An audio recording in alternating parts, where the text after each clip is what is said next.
What's Joe Rogan like?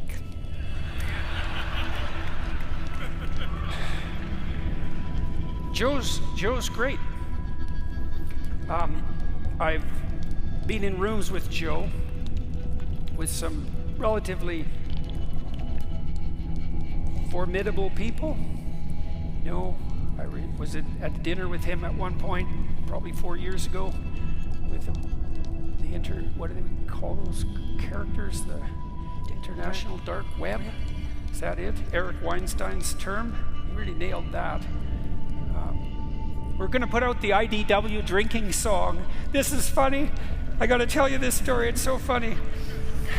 I've been working with this university down in Georgia, in Savannah, called Ralston, and it's a bricks and mortar institution, and we have some fun with it. And we were thinking about a motto. You know, you have a little shield, and then you have a Latin motto. And I asked the president of the university, Stephen Blackwood, what our motto. We started talking about what our motto might be, and I said, well, what's the Latin for up yours, woke moralists? So he thought that was pretty funny, and it is pretty funny. I think that would be hilarious, actually, to have that in Latin. And then he said, well, that'd be a good motto. Maybe we need a drinking song. And I thought, well, that's a funny idea.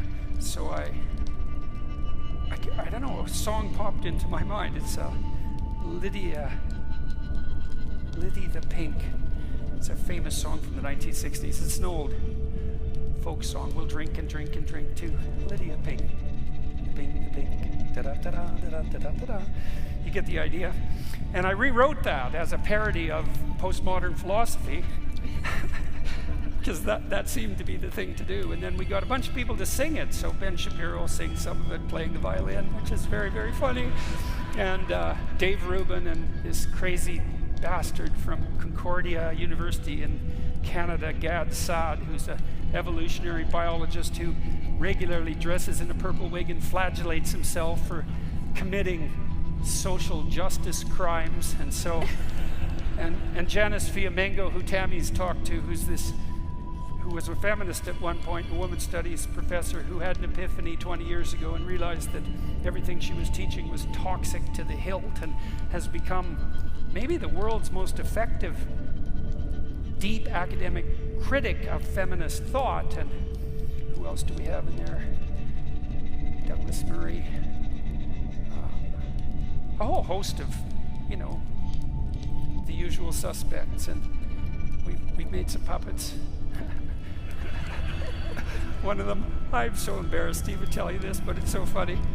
There's a woman named Andrea Dworkin, and she's like, if you stacked up toxic femininity and you put someone at the pinnacle, it would be Andrea Dworkin.